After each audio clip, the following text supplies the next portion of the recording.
educação. Vale a pena. Muito bom passar.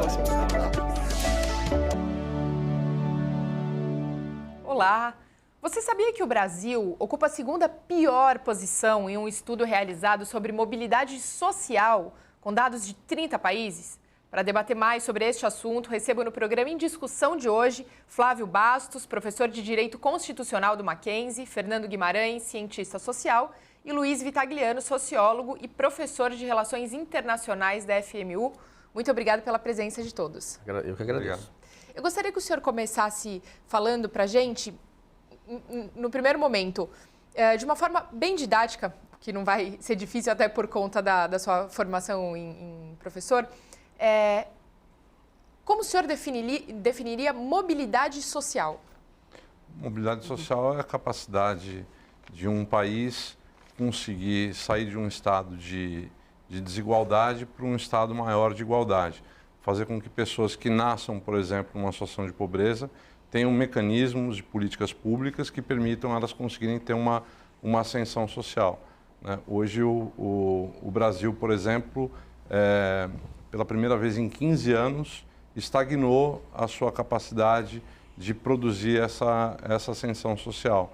Isso é um dado preocupante, isso é reflexo de decisões políticas. Então, nós tivemos, por exemplo, esses 15 anos de avanços com políticas sociais que foram feitas, com reforma agrária, com maior acesso à educação. E se houver uma política, por exemplo, como o teto de gastos público, isso tem reflexo direto em tornar mais difícil a mobilidade, até porque são os setores mais frágeis da população que dependem dessas políticas sociais para conseguir ter condições mínimas de se dedicar a buscar a sua formação e disputar um espaço no mercado de trabalho com alguma condição de mobilidade. Agora, Flávio, de que forma, por que será que o Brasil, como você explicaria essa questão do Brasil ele ter ficado tão abaixo, né? Aí figurando entre os dois piores num ranking de 30 países, né? Eu colocaria aqui um conjunto de fatores e causas. Por exemplo, um legado histórico muito ruim, né? Desde o sistema escravagista até o próprio sistema que excluiu, não é? Os escravos libertos, os indígenas. Ou seja, o Brasil não foi concebido na sua origem como uma nação, para ser uma nação.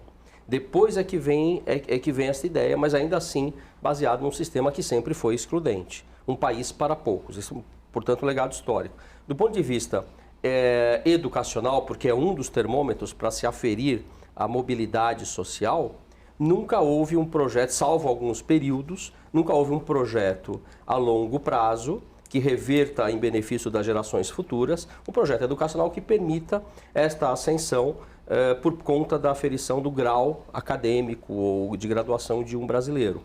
Do ponto de vista econômico, basta analisarmos as estatísticas de quem detém as riquezas no país. Poucos detêm a maior parte das riquezas. Portanto, eu tenho aqui um conjunto de fatores que tornam o Brasil uma sociedade assimétrica, completamente desequilibrada nesse ponto, né? Então, só para lançar aqui as ideias iniciais desse debate. O senhor falou sobre pontos de termômetro, né, que são indicativos desse termômetro de uma maior ou menor mobilidade social para um país. Perfeito. Quais seriam esses pontos? Podemos aferir esta mobilidade social, se no momento mais favorável ou não, o professor colocou bem aqui, estamos estagnados agora, por meio de algumas métricas distintas. Educação, a aquisição de patrimônio, o acesso ao serviço público de qualidade. Por exemplo, sabemos que as áreas mais carentes simplesmente são esquecidas pelo Estado. Pensamos aqui em saneamento básico. Uma criança que vive numa favela sem saneamento básico, sem uma alimentação adequada, ela não tem a mínima condição de estudar e absorver conhecimento. Portanto, perdemos aqui vários valores, né? Temos mentes que nós perdemos assim, muito, em grande quantidade. Podemos pensar aqui também na projeção social. Temos camadas das nossas populações que são invisíveis. Não se fala, e agora o momento é muito ruim, inclusive, não se fala nas populações indígenas. O brasileiro pouco conhece, por exemplo, dos seus 305 diferentes povos indígenas, com 274 idiomas. Há um projeto educacional que respeite a cultura desses povos, como determina a Constituição no seu artigo 231? Simplesmente não existe. E, portanto, são métricas distintas que nós temos aqui para pensarmos em qual ascensão nós estamos pensando. É a econômica, é a cultural, é a ascensão em relação ao emprego, um bom emprego, o subemprego, né? Então, são várias as métricas aqui para pensarmos. E agora, para todas elas, ao meu ver, o Brasil está realmente estagnado. Eu acho que o termo usado pelo professor Fernando foi perfeito, é estagnação. Luiz, enquanto sociólogo e professor, você acha que a gente pode ir além e, de repente, ver um panorama positivo para o Brasil num período aí de uma década para frente, por exemplo? A avaliação que eu faço, mais do que achar ou né, fazer algum tipo de expectativa, é que hoje, olhando hoje para o futuro, nós temos condições muito difíceis. Se tomarmos as métricas atuais, a expectativa é que continuemos piorando. Nós tínhamos, como o Fernando coloca muito bem, nós tínhamos um período de 15 anos de ascensão, estagnamos e começamos a regredir do ponto de vista dos indicadores de mobilidade social. A expectativa, portanto, é que se continuarmos como estamos, vamos regredir mais algum tempo. E eu colocaria, Mariana, algumas outras questões que me preocupam muito nesse tema. Uma delas é a tecnológica. Estamos falando aqui, citamos rapidamente, subemprego, por exemplo.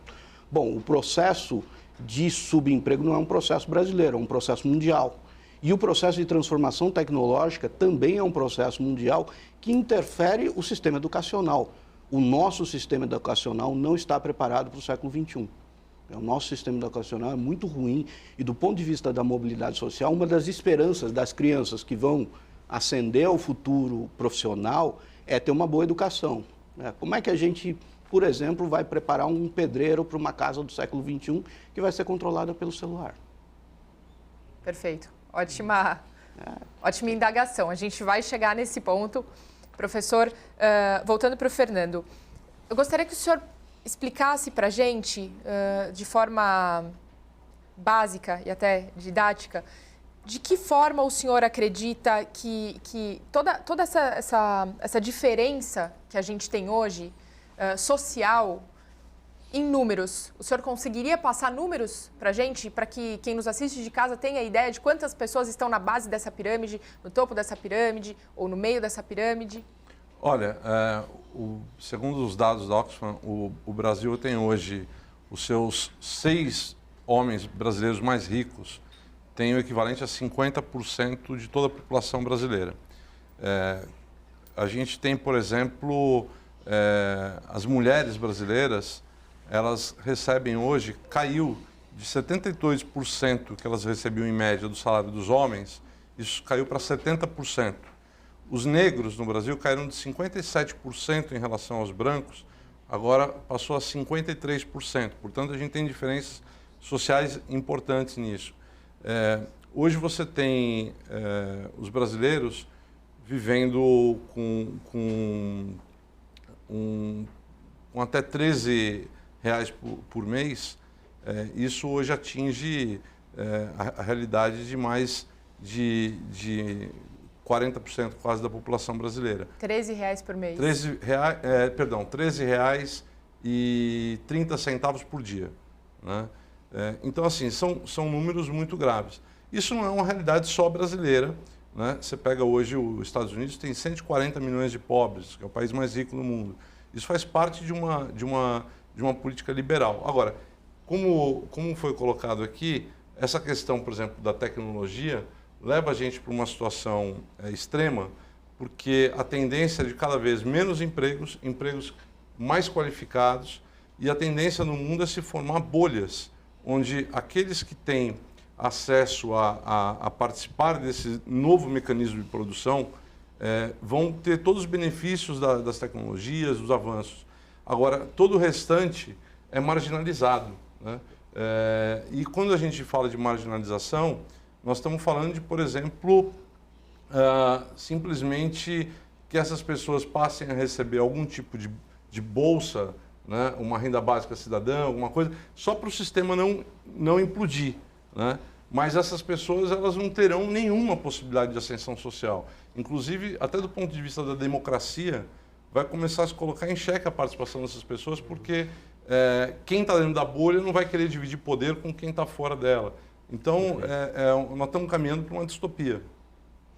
Agora, professor Luiz, perguntar qual é a saída é muito abrangente, né, para um tema tão delicado. Qual seria o começo, qual seria o primeiro passo para solucionar essa questão tão delicada e como o Fernando muito bem colocou, é questão de tempo justamente para ter uma implosão, né? Eu acho que são vários começos, né? Um deles, como eu já citei, a educação precisa se preparar para o século XXI. A preocupação com geração de emprego e renda. As pessoas podem ter emprego, renda e algum tipo de capacidade de responder ao dia a dia, né? Porque mais do que dados, hoje a expectativa de curto prazo para a população pobre brasileira, que não é pouca coisa, são 40 milhões de pessoas vivendo aí numa situação de miséria ou próximo da miséria.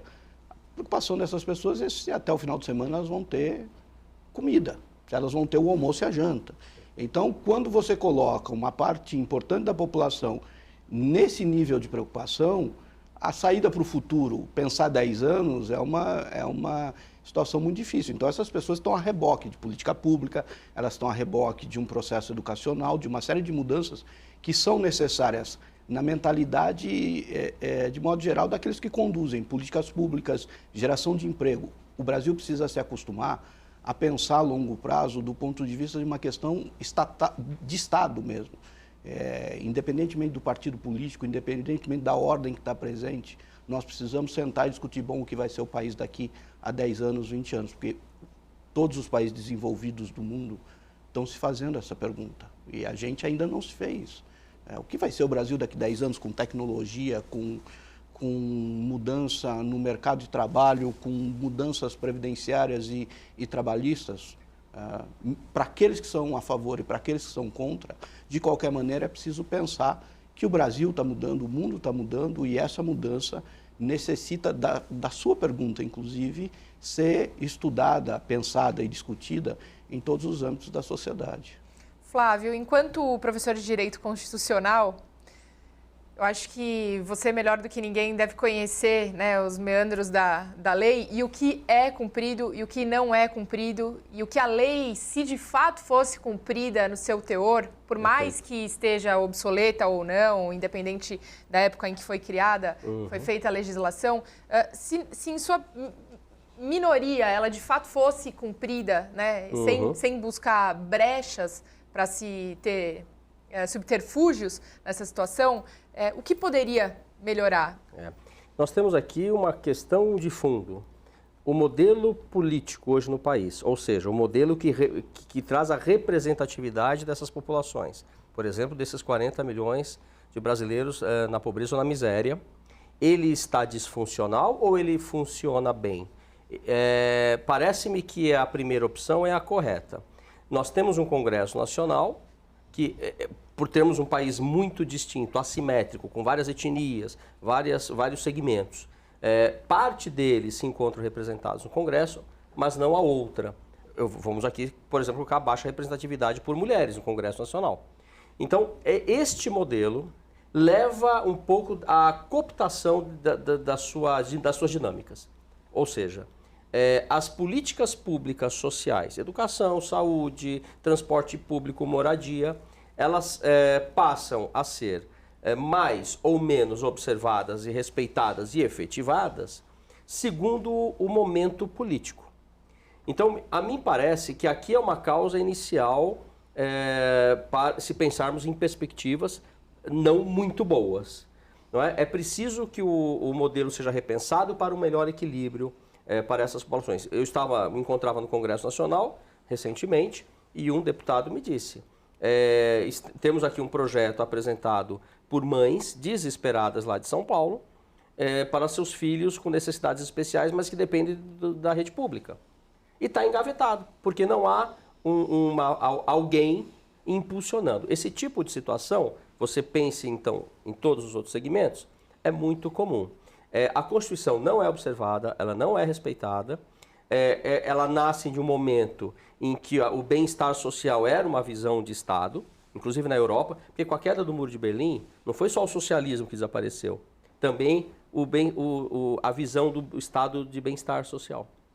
E aí vem essa visão liberal, que me parece muito preocupante, né? Que não é includente, ela é excludente.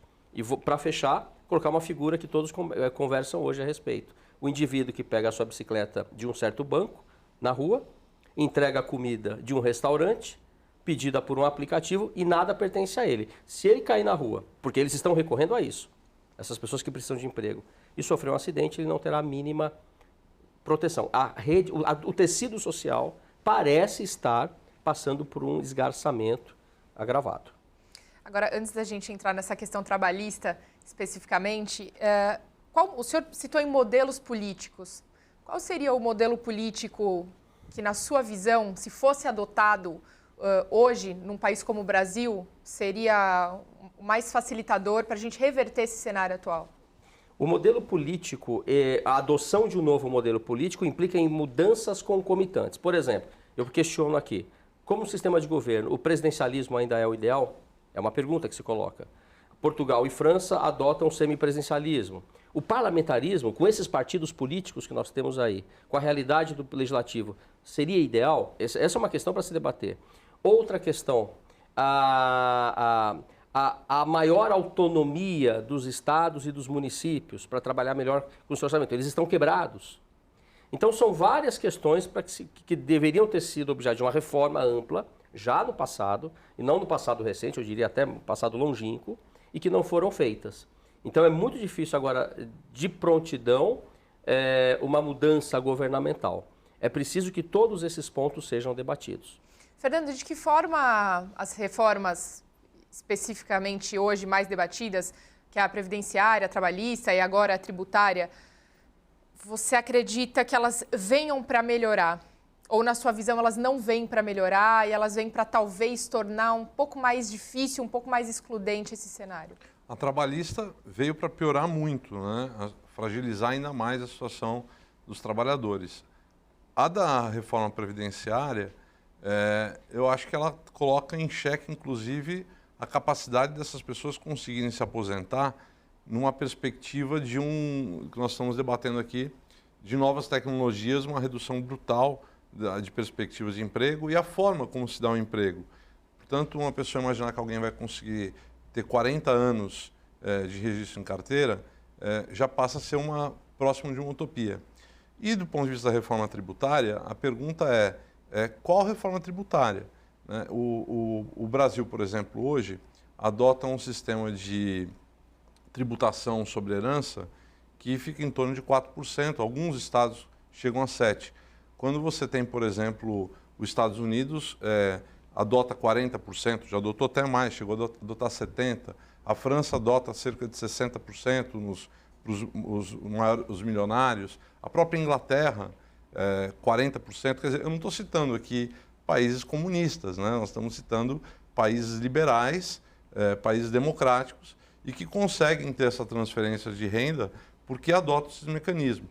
A lei no Brasil é para proteger os mais ricos, né? Então, qual é a reforma da Previdência que nós queremos? Nós vamos taxar lucros e dividendos, né? Nós vamos seguir algumas experiências bem-sucedidas internacionais de taxar grandes fortunas. Então, essa é a pergunta, qual é o interesse para que se moverá essa reforma? Professor, qual a sua opinião sobre o assunto?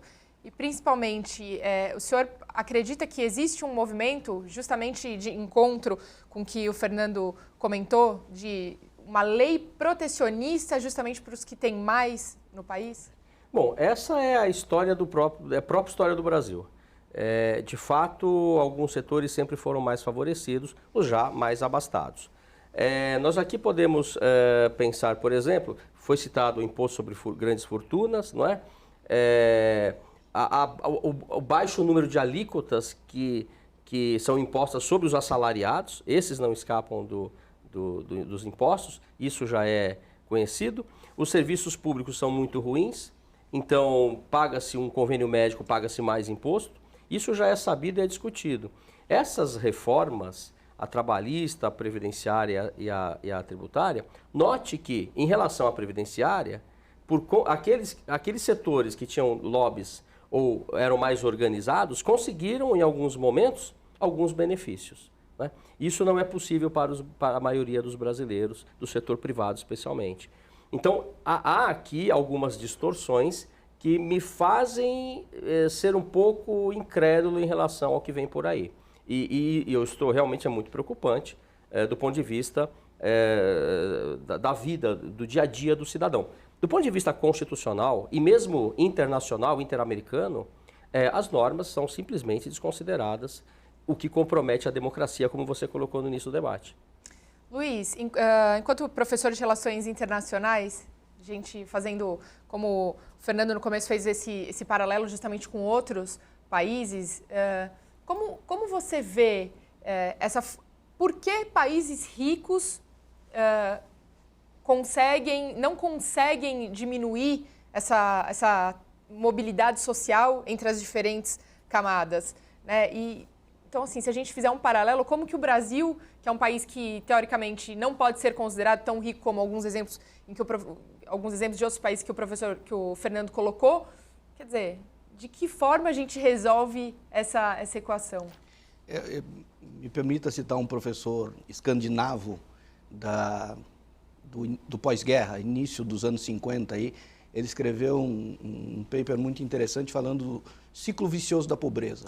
Porque, no fundo, o que nós estamos falando de mobilidade social, quando a gente fala do tema, é justamente como pessoas receberão condições para sair da pobreza, sair de situações degradantes e que dificultam a sua vida. Então, Gordon Myrdal dizia que existia um ciclo da pobreza. Você é pobre e recebe baixos salários, o seu baixo salário te permite pouca capacidade de investir em condições melhores, a sua incapacidade de investir em condições melhores te torna sequestrado, né, refém dessa condição de pobreza. Essa condição de pobreza te faz manter a situação de baixo salário, e isso torna um ciclo vicioso em que a situação da pobreza ela se mantém. Isso é muito difícil para qualquer país do mundo, porque a ideia do ciclo vicioso da pobreza funciona para o Brasil, para a Inglaterra ou para qualquer lugar, porque se você é pobre, existe uma tendência, né, quase que uma inércia a se manter na pobreza, e é preciso quebrar esse ciclo vicioso. E, no fundo, o que nós três estamos dizendo aqui são coisas muito parecidas. É preciso que políticas públicas, que ação externa, quebre esse ciclo da pobreza. Mesmo, né, quando a gente fala de uma reforma na Inglaterra, nos Estados Unidos ou na Itália, nós estamos falando de reformas diferentes da brasileira. Quer dizer, o Brasil já vem de uma condição escravagista de país, né? Uma condição em que existe um polo de riqueza e existe um polo de pobreza, só que esse polo de pobreza é extremamente numeroso, de uma proporção em números muito maior do que o polo de riqueza, e esses dois polos quase que não se conversam, né? Portanto, a ideia de mobilidade no Brasil, nós precisamos cada vez mais pontes de relação nessa pirâmide, porque parece que existem dois mundos. O Edmar Baixa, nos anos 70, chamou o Brasil de Belíndia, né? O polo de riqueza é a Bélgica e o polo de pobreza é a Índia, como se existissem dois países num único país. E a impressão é que, né, a nossa confusão recente, desde o ponto de vista da política, desde o ponto de vista da economia, tem recuperado esse debate dos anos 70, de que nós estamos criando mais uma vez um fosso entre essas duas condições.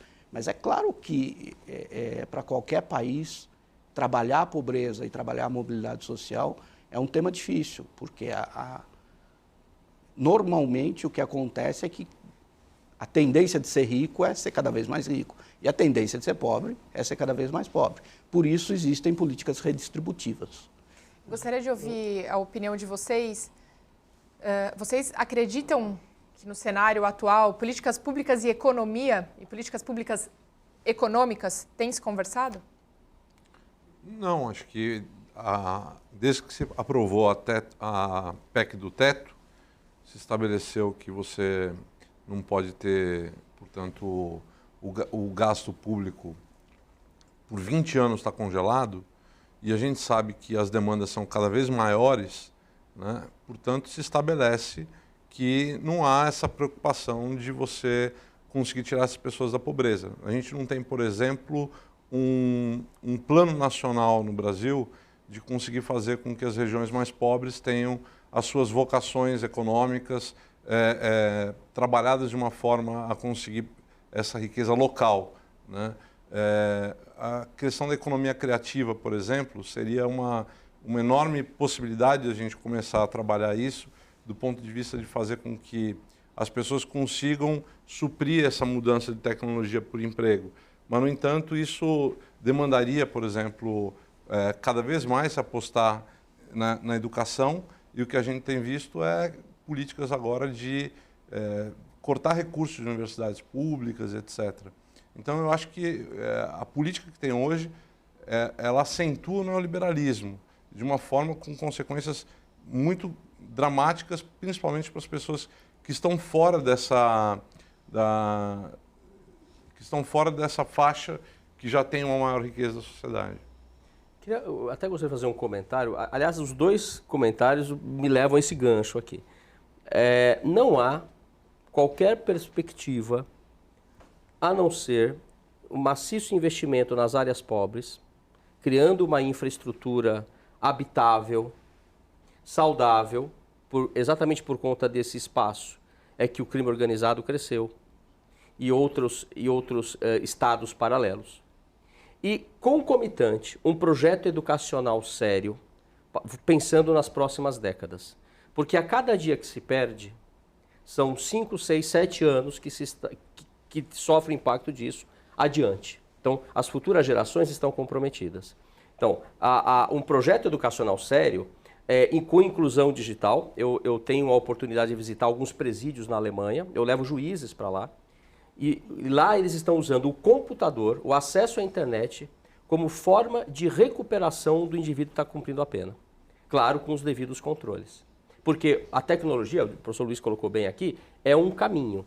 Isso não há qualquer pensamento em termos de política pública no Brasil em relação a isso. E mais ainda, quando se pensa no projeto educacional, tem que se pensar nas intersecções étnico-raciais e de gênero.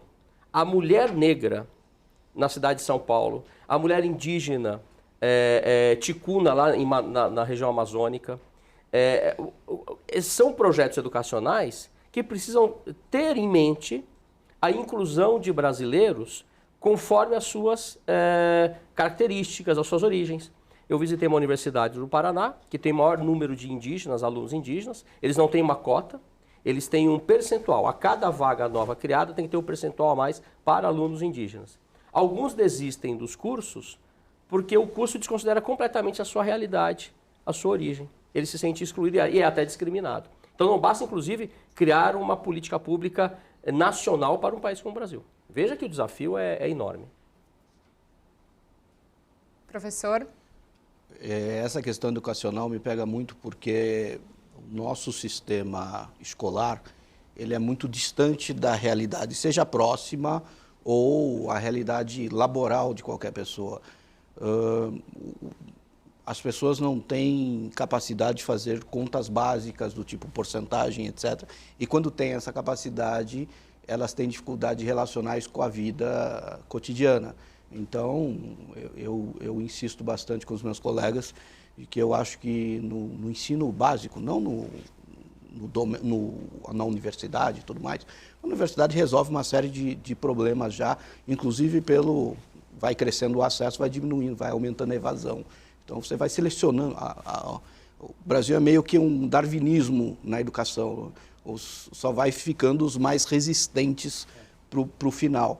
Mas no ensino médio, no ensino fundamental, os alunos deveriam ter aula de finanças domésticas.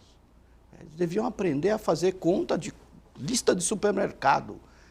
Imposto de renda, o ensino médio devia ensinar o aluno o que é uma declaração de imposto de renda. Eu estou dando 2 exemplos básicos aqui, mas muitos alunos de ensino médio não sabem o que é e para que serve o CNPJ, né? Ou o CPF. E como isso é importante preservar esse número do ponto de vista da sua vida profissional. Então, quando a educação e a escola se colocam distantes do mundo da vida real, a dificuldade de se estabelecer esse tipo de relação é enorme. E eu estou usando exemplos muito simples. Se eu falar da impressora 3D, que escola ensina a mexer com uma impressora 3D? E a impressora 3D é a realidade da indústria automobilística. Não tem mais torneiro mecânico. É impressora 3D. Então, reconciliar o sistema educacional com os problemas do cotidiano e com os problemas do mundo é fundamental para pensar como uma criança que entra na escola vai ter capacidade de mobilidade social. Incremento em renda, incremento em educação, incremento na sua capacidade de ter uma vida integrada no sistema social. Porque sem isso, realmente, a capacidade de mobilidade que o país vai dar é muito pequena.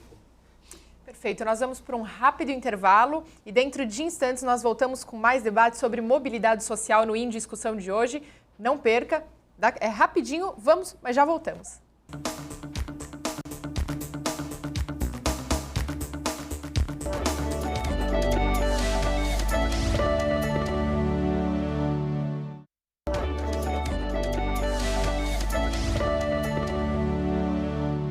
Muito bem, voltamos com o programa Em Discussão, onde o tema de hoje é mobilidade social. E para falar sobre esse assunto, recebo o Flávio Bastos, que é professor de Direito Constitucional do Mackenzie, Fernando Guimarães, cientista social, e Luiz Vitagliano, sociólogo e professor de Relações Internacionais da FMU.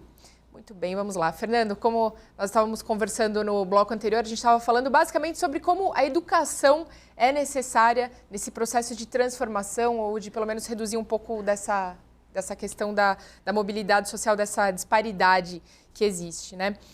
Na sua opinião, como a educação, de fato, é o principal fator que poderia ser o primeiro passo para que, claro, políticas públicas junto com isso, mas políticas públicas que, de fato, num primeiro momento mudassem essa questão da educação, democratizasse mais a educação por todas as classes, então, assim, permeasse muito mais? Sem dúvida. A educação no Brasil passou por um processo de universalização, né, nesses 20 anos, mas agora ela precisa acentuar do ponto de vista de qualidade. Quando a gente fala de qualidade, é preparar esse jovem para o século XXI.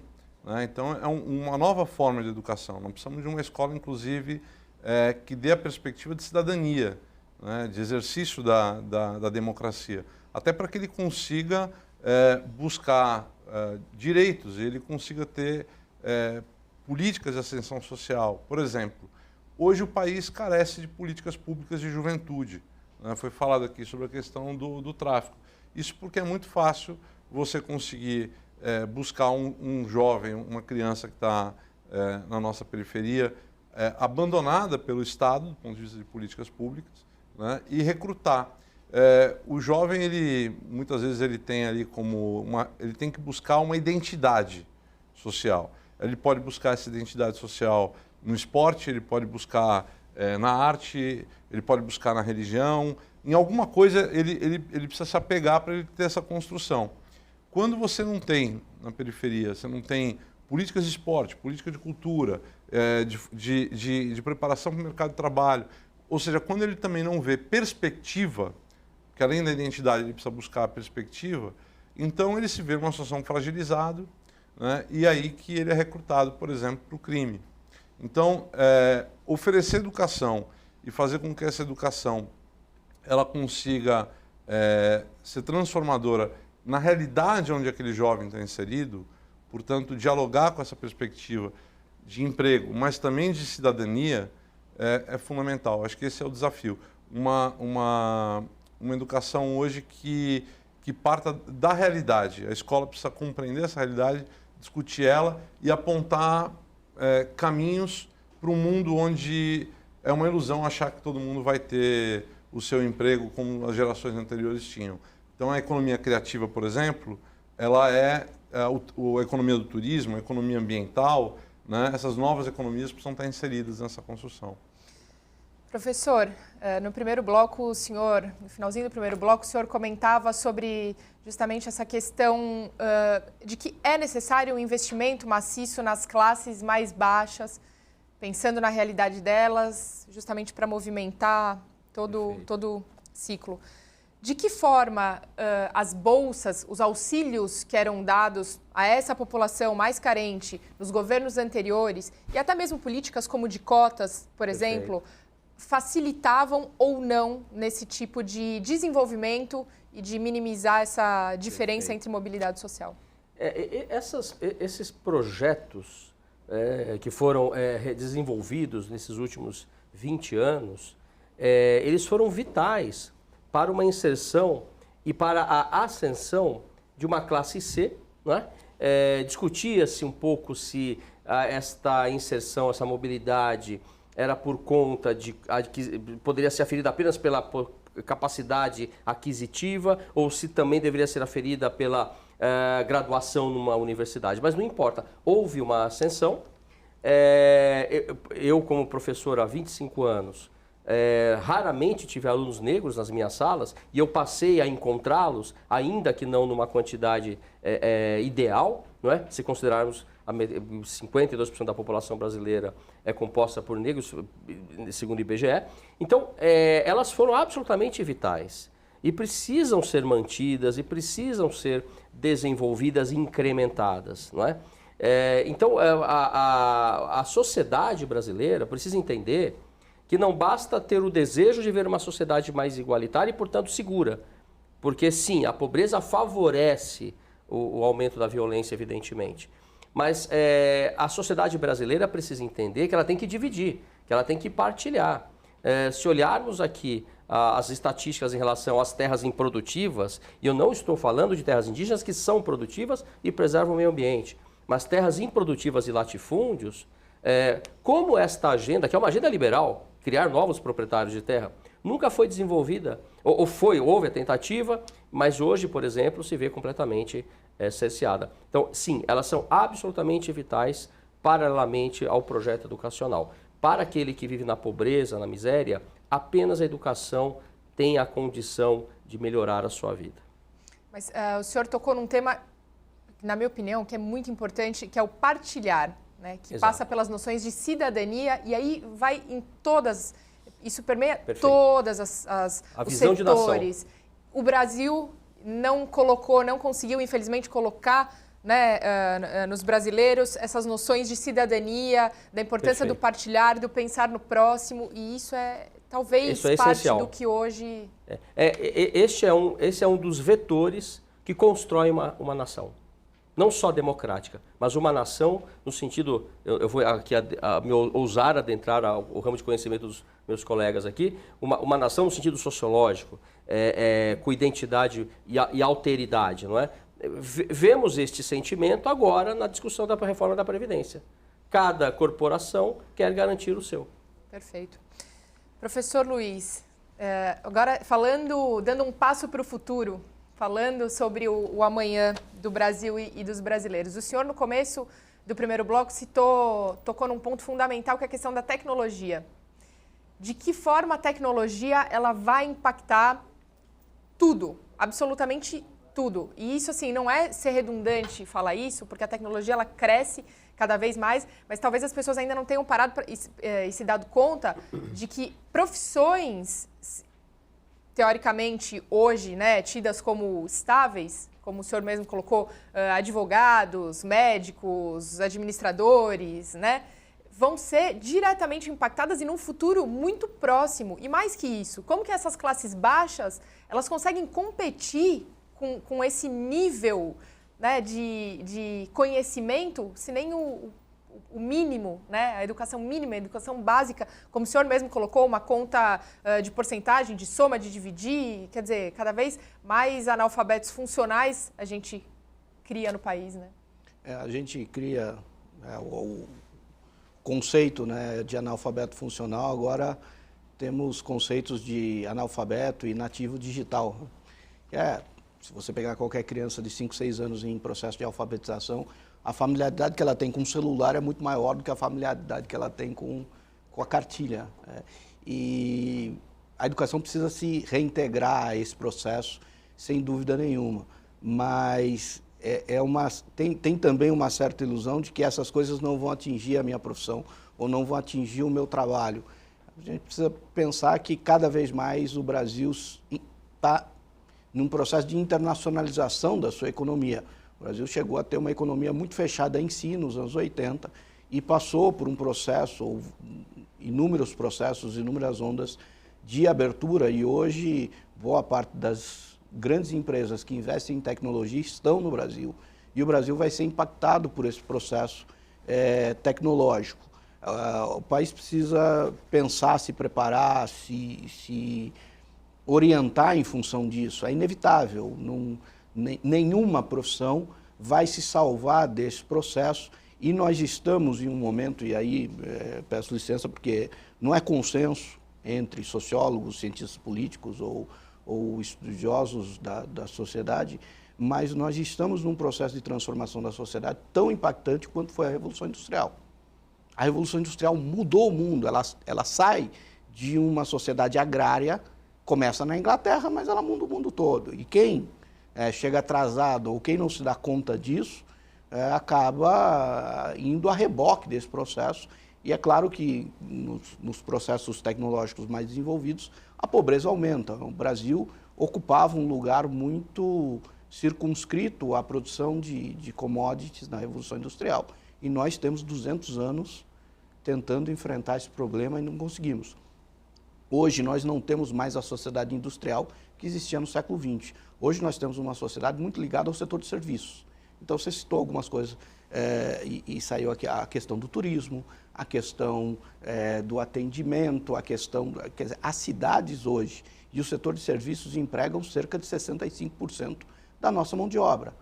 Os outros 20% é o setor agrícola, e hoje é residual a industrialização, a indústria enquanto promotor, né? O Brasil cai em 5 anos de 16%, 17% do PIB destinado para 9%.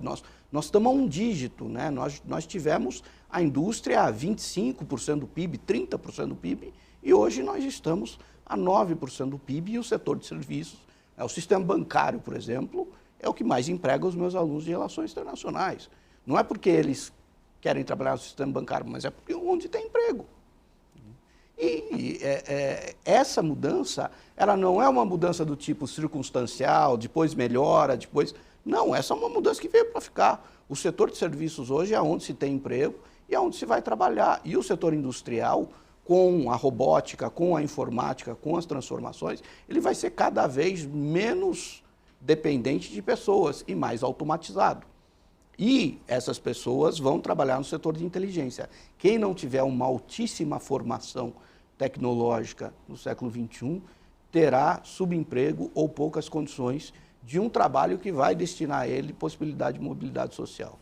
Agora, Fernando, como ter uma altíssima capacidade e desenvolvimento tecnológico?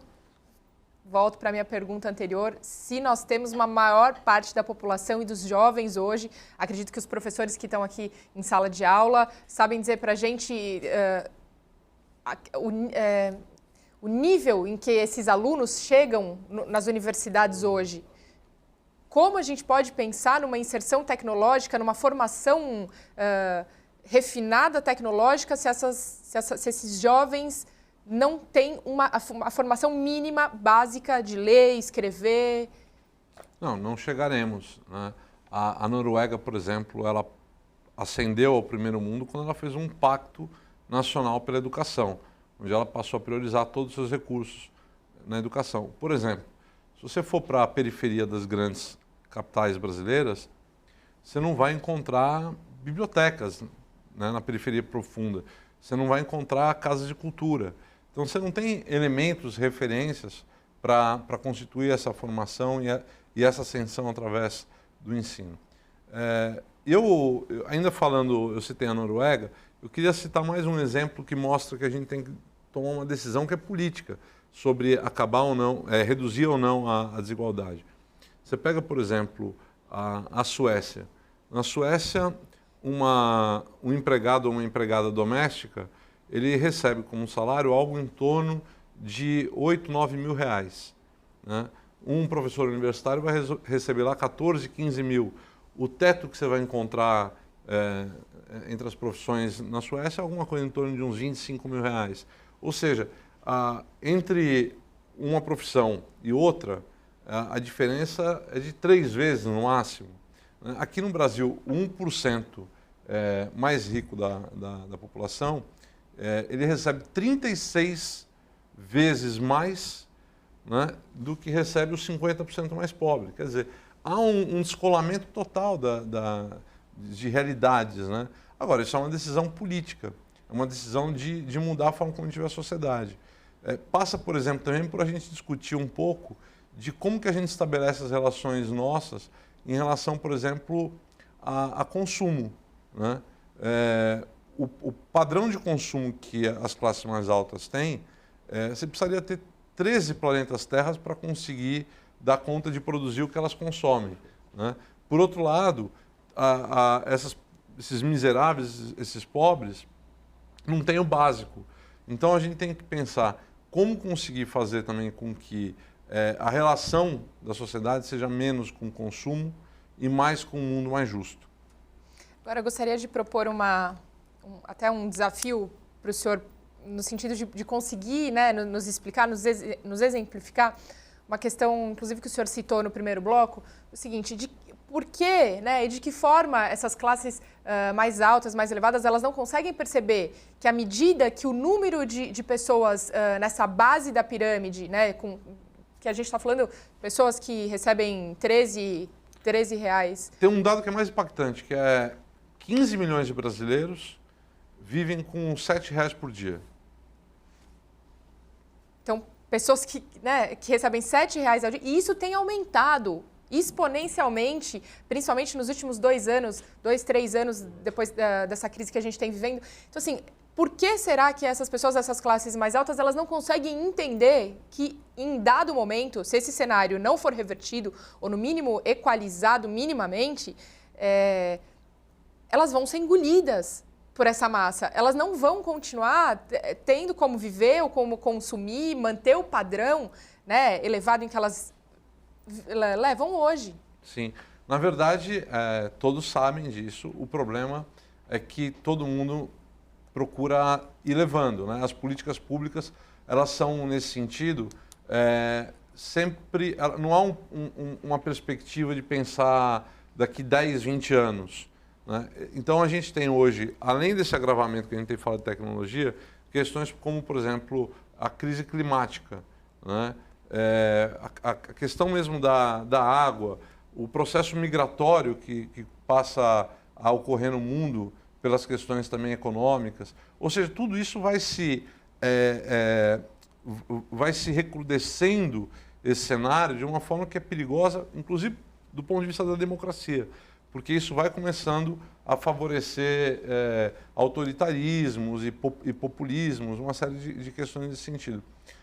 Eu acho que assim é fundamental a gente entender. O próprio Marx já fazia essa discussão lá atrás, quando ele sinalizava que se a gente chegar num modelo de sociedade onde as pessoas não têm capacidade de consumir aquilo que é produzido, né, o próprio sistema de produção ele não consegue produzir num volume necessário a conseguir fazer com que tenha um determinado preço que torne viável aquilo. Ou seja, nós estamos caminhando. A gente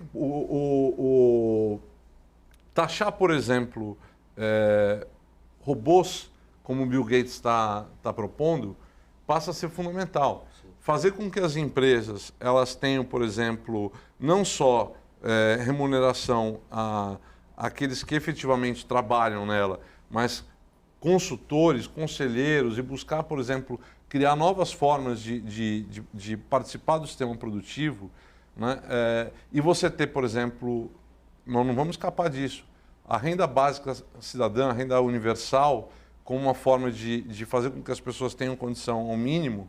Se não caminharmos políticas nessas direções, né, estabelecer cooperativas, incentivo para cooperativas, a gente tem um momento que a tensão, até mesmo a violência, tudo isso vão ser perspectivas cada vez mais presentes na sociedade.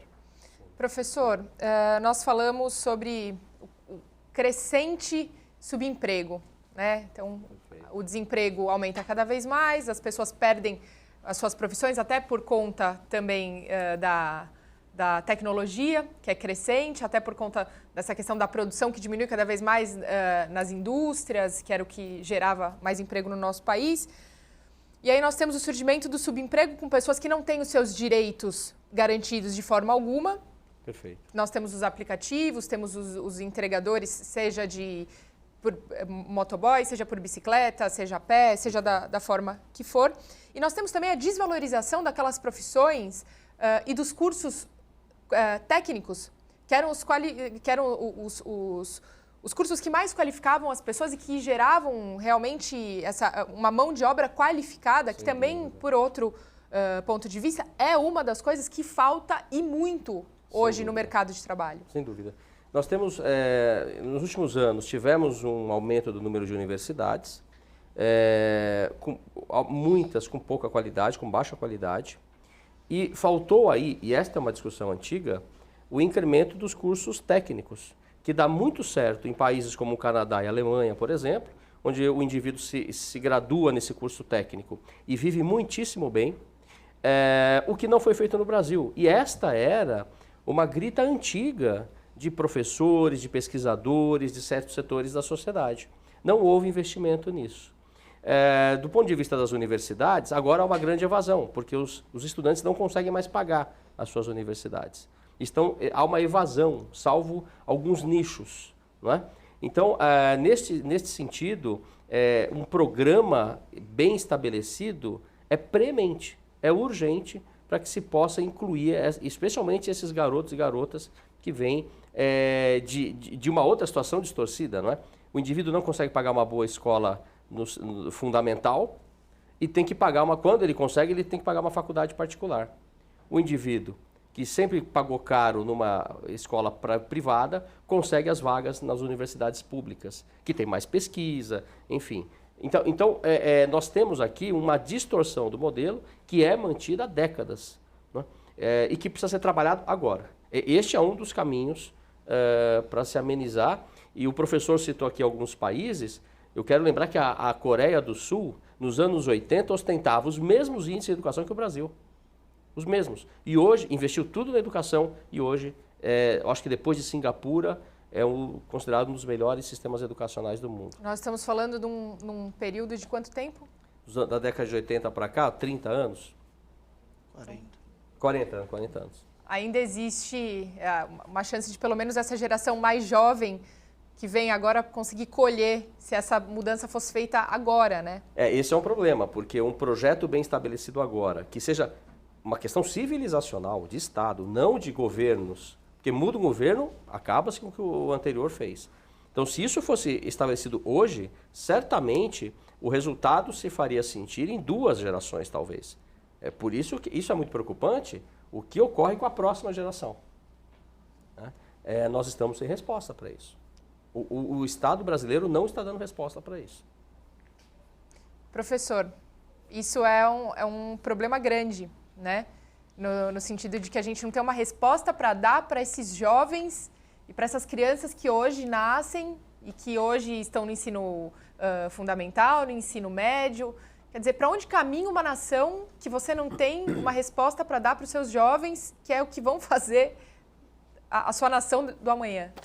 Eu estava, enquanto eles falavam aqui, eu estava lembrando que esse não é um problema novo, mas ele só vai se agravando, né? Talvez em algum momento a gente chegue numa encruzilhada que diz, não, tudo bem, é realmente uma questão civilizacional, não é uma questão política, é realmente uma questão mundial, não é uma questão brasileira. Então, cedo ou tarde, porque não é uma questão é uma questão política, mas é uma questão também de tempo, para que as pessoas se deem conta de que o Brasil não se sustenta se não tiver uma série de mudanças e adequações do século XXI. Quem aqui ou quem que está nos assistindo nunca ficou preocupado com levar o carro no mecânico? Onde é que o mecânico aprendeu a ser mecânico? A maioria dos mecânicos aprendeu a ser mecânico com o pai, entrou na oficina como aprendiz e aprendeu a ser mecânico. Bom, tudo bem, quando o seu carro é um Fusca, quando o seu carro é uma Brasília, quando o seu carro é um Chevette, a diferença tecnológica é uma coisa. Agora, se você levar um carro japonês para o mecânico 2018, 2019, se o mecânico não souber colocar um computador ali, ligar o chip, nós estamos num mundo em que tem pessoas desenvolvendo vírus para carro. E daqui a pouco eles vão desenvolver vírus para casa, né? Eu citei a coisa do pedreiro porque é realmente isso. Não se pode mais ensinar um pedreiro como se ensinava no século XIX, que é uma profissão de ofício, levantando tijolo. As casas que vão ser feitas, elas vão ter computador de bordo, que algumas pessoas vão controlar pelo celular. Agora, se isso não for universalizado, se a população de modo geral não tiver acesso, nós vamos ter uma cidade cercada de favelas no condomínio que vai ter a casa tecnológica. É isso. E a favela em torno dela é uma parte da favela, uma pequena parte, mas sim, pensando em como entrar, para roubar. O crime organizado olha justamente isso que nós estamos discutindo aqui. O que o crime organizado está olhando? A distribuição de renda. Parte da criminalidade se dá pela péssima distribuição de renda. Quem não tem quer ter. E se a gente não tiver mecanismos e condições de distribuir isso, a própria sociabilidade brasileira está em questão. Aliás, só um parênteses rápido. Foi ontem, eu lia no noticiário que uma certa organização criminosa está cedendo moradias para os parentes dos condenados. Em volta do presídio. Em volta do presídio. Vans também são cedidas. Então, onde está o transporte público? Onde está a política de moradia? Artigo 6º da nossa Constituição. O PCC tem mais política pública do que muito... Então, onde há o espaço, o vácuo, né, alguém vai se estabelecer ali. Agradeço muito a presença de vocês, sem dúvida é uma temática que deixa a gente até angustiado, né, depois de conversar, diante de tantas possibilidades, indagações e de tanta omissão, de tanta coisa que não é feita e coisas que até são feitas, mas não de forma suficiente. Mas eu agradeço muito a presença de vocês, todos os esclarecimentos, espero que esse programa tenha tocado minimamente parte de quem nos assistiu. Para você de casa que quiser rever esse e outros programas, você pode acessar o nosso canal no YouTube. Muito obrigada pela sua audiência e até breve.